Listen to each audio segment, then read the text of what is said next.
Mesdames et messieurs, de partout là où vous nous suivez dans les mondes à travers cette chaîne, nous vous disons bonjour, bonsoir et bienvenue. Mesdames et messieurs, nous avons le plaisir aujourd'hui à travers cette rentrée de recevoir pour la première fois sur IDF TV l'apôtre, l'homme dédié Jean-Pierre Bossolo, qui nous disons bonjour. Bonjour, monsieur le journaliste. Caribou. Asante Sana. Ouais.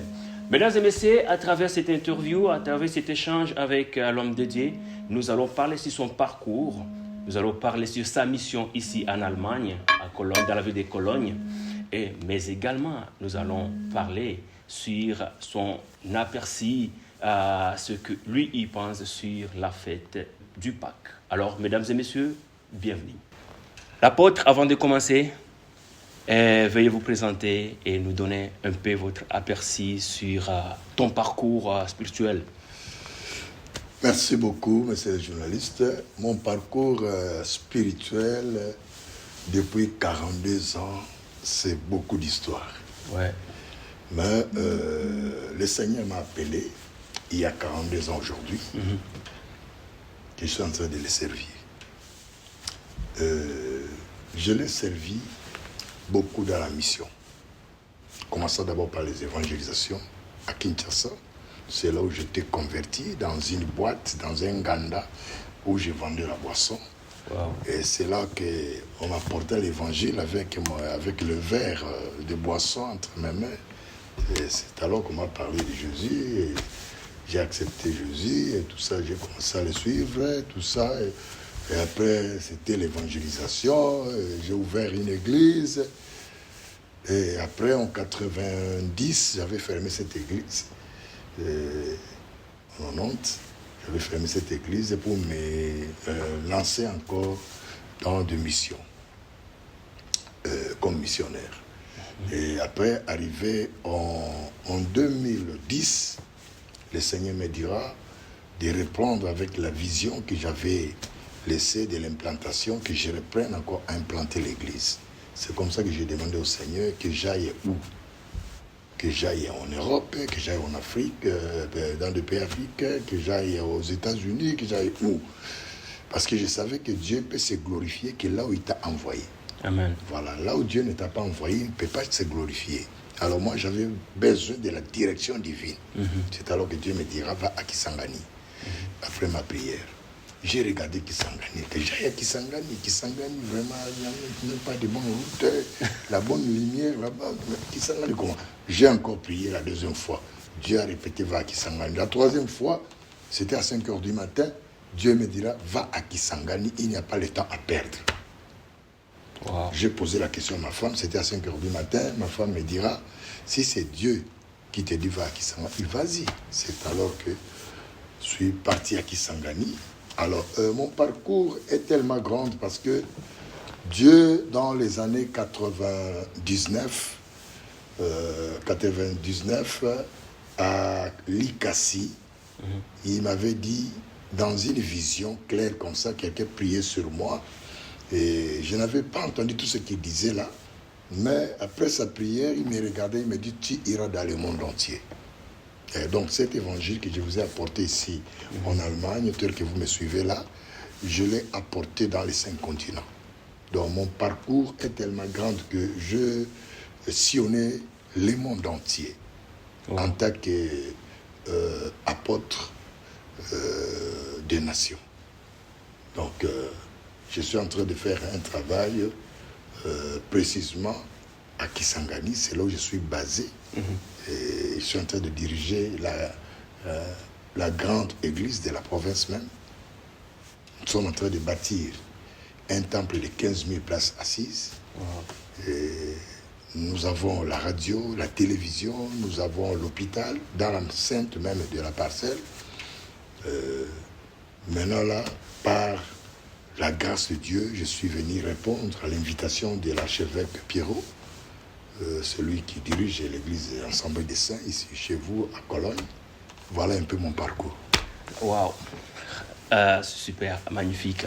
Mesdames et messieurs, peut-être c'est super important de le mentionner que Kisangani est une ville de la province de Chopo, à l'est de la République démocratique du Congo. L'apôtre aujourd'hui Vous êtes en Allemagne, précisément dans la ville de Cologne. Oui. C'est quoi la mission? La mission, c'est dans l'invitation que j'ai été lancée par l'homme de Dieu, l'archevêque Pierrot, qui m'a invité pour que je vienne animer un grand séminaire qui va commencer par la veillée. C'est vendredi la nuit. Ouais. Le samedi, nous aurons un culte. Le dimanche, nous allons clôturer. Donc, mon arrivée ici à Cologne, en Allemagne, c'est pour animer un séminaire de délivrance. Parce que je parle beaucoup sur la délivrance. Ouais. Je parle beaucoup sur la délivrance, sur la guérison, sur le miracle. Et je profite de cette occasion pour dire aux enfants de Dieu, de partout, des environs ici, à Cologne, des villes environnantes, qui peuvent avoir le temps de venir. Parce que la nuit, ça sera du boom et du tonnerre. Donc, vous avez bien suivi qu'aujourd'hui, bienvenue, pendant notre séance de prière, comme il vient de le dire l'apôtre, ça sera un boom de prière. Oui, parce que, vous savez, il y a des choses que Dieu peut faire que la nuit. Dans la vie chrétienne, il faut savoir que Dieu ne fait pas toutes choses dans ses enfants que la journée. Il y a des choses que Dieu peut faire que la nuit. Wow. Quand je vois bien la traversée de la mer Rouge, c'était la nuit. La fuite de Joseph pour se réfugier avec sa femme et les petits-enfants, c'était la nuit. Donc la nuit, c'est un mystère. Voilà pourquoi nous lançons cet appel. Cette nuit, ça sera grave. Une petite question de curiosité. Ça fait 20 ans depuis que vous étiez en Allemagne. Et maintenant, vous êtes en Allemagne. C'est quoi qu'est-ce que vous pouvez dire lorsque vous êtes arrivé juste une fois, pour la première fois? C'était quoi ton impression? Oui, il y a 20 ans que j'étais ici en Allemagne, précisément à Cologne. Je vécu ici, il y a 20 ans passés. Et maintenant que je suis encore retourné, parce que c'était en 2005. Et c'était d'ailleurs ma première venue en Europe. Ma première venue en Europe, c'était par l'invitation de venir en Allemagne. Voilà, dans un mariage. Et aujourd'hui, 20 ans passés, donc 2005-2025, je vois il y a beaucoup de choses qui sont changées ici. Je ne me retrouve pas. Donc, c'est ça un peu ce que moi je peux dire. Je vois encore il y a des choses tellement beaux. Alors, donc, c'est à vous de me faire visiter encore pour que je me Franchement, bienvenue. Merci beaucoup. On aura le temps de visiter. Merci beaucoup. Vous venez directement de Kisangani, une ville de l'Est de la République démocratique du Congo. Quelles sont les réalités, quels sont les contextes spirituels et sociaux? Bon, Kisangani, c'est une ville vraiment, une ville accueillante, une ville où l'évangile est accepté, une ville où tout le monde a besoin de chercher Dieu. Vous savez, cette ville de Kisangani, c'est une ville qui a connu beaucoup de choses mauvaises. Des guerres, des histoires de mort, de beaucoup de choses. Alors, vraiment, ils ont compris qu'il faut se confier à Dieu. Donc, Kisangani, c'est une ville que le Seigneur a investi beaucoup dans la vie des enfants de Dieu, qu'aujourd'hui, il y a les réveils. Wow. Ouais, Kisangani, il y a les réveils. Si vous arrivez à Kisangani, vous trouverez qu'en tout cas, le dimanche, c'est tout le monde qui se donne à aller à l'église. Comme ils disent toujours que Kisangani n'a plus Tabulaya. Ah oui, oui. Là-bas, nous avons toujours dit ça. Kisangani n'a plus Tabulaya. Pourquoi? Parce que bon, il y a des choses qui font un peu la différence avec l'Europe. Ah, ça va. Ouais. Kisangani, c'est un endroit vraiment, en tout cas même pour l'investissement, c'est un endroit où il faut toujours y penser. Wow. Ouais. Et si nous allons un peu loin, ce que nous voyons ici en Allemagne et comme partout en Europe, nous voyons des images sur la ville de Goma, Bukavu et l'Est, sur la sécurité et autres. C'est quoi la vie là-bas aujourd'hui? Bon, nous, en tout cas, nous comptons sur Dieu. Tout ce qui se passe chez nous, pour moi, personnellement, je fais que prier pour notre pays. Notre pays a besoin de la main de Dieu. Amen. Les autorités ont besoin de la main de Dieu. Donc nous regardons au Seigneur parce que la Bible nous dit priez pour la ville où vous habitez parce que votre bonheur en dépend. Donc nous soutenons notre pays pour tout ce qui se passe par la prière et nous savons que le Seigneur va étendre sa main pour donner la paix et les choses vont bien marcher. Wow. Apôtre, bientôt c'est la fête de Pâques. C'est quoi votre signification, votre définition personnelle sur le plan spirituel par rapport à la fête de Pâques? Oui.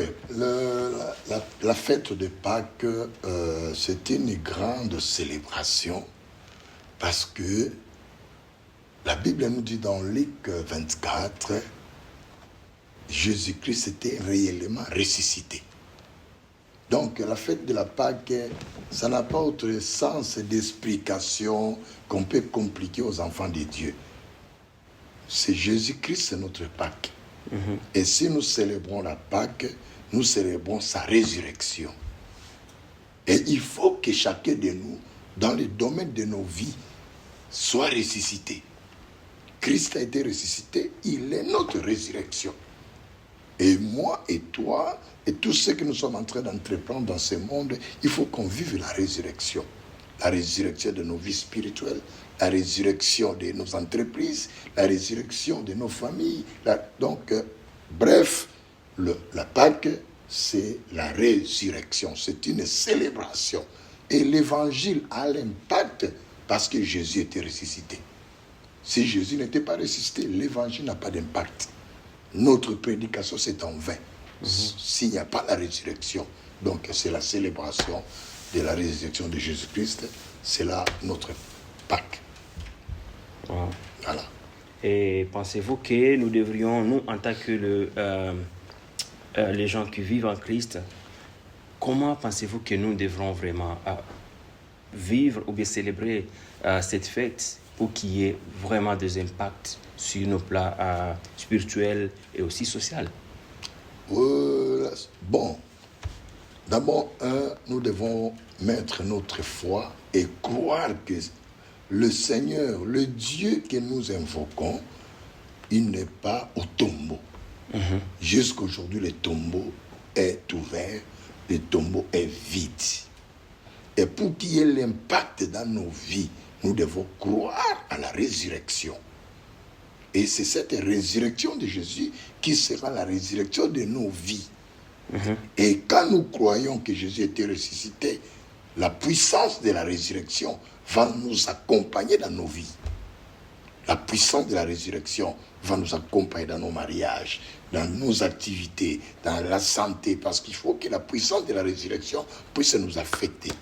Voilà. Wow. C'est super bien. Je pense que les gens qui nous suivent en direct, déjà, ils comprennent et vos propos, votre propre définition, la façon la recommandation que vous nous donnez pour commémorer, célébrer la fête des Pâques. Oui. Donc, on ne célèbre pas en chantant seulement comme, c'est pas comme un théâtre ou comme... Non. Donc, nous célébrons avec connaissance que Jésus est ressuscité. Il y a de cela 2000 ans. Il n'est pas au tombeau, il est vivant. Et comme il est vivant, il doit se manifester avec des choses surnaturelles. Parce que la personne que nous célébrons n'est pas mort. Il est parmi nous. Amen. Voilà. Apôtre Bossolo, c'est quoi le message que vous voulez donner au peuple de Dieu pendant le programme spécial des 3 jours qui débute aujourd'hui à 23h? J'ai un message d'espoir pour dire au peuple de Dieu que venez, le Seigneur est vivant et il va donner à tout un chacun selon sa foi. Donc, s'il y a eu des espoirs, s'il y a connu des défaites, des désespoirs, le Seigneur t'étend encore la main. Venez et vous trouverez aussi votre réconfort dans ce que nous allons parler. Donc, je dis aux enfants de Dieu de venir, parce qu'on ne juge pas quelqu'un de loin. Il faut y aller. Et quand Jésus passait partout, les gens laissaient même leur travail pour suivre, pour écouter Jésus-Christ. Donc cette rencontre de 3 jours, commençant par la veillée d'aujourd'hui, demain le culte et le dimanche la clôture, avec cette célébration, ça ne sera pas en vain.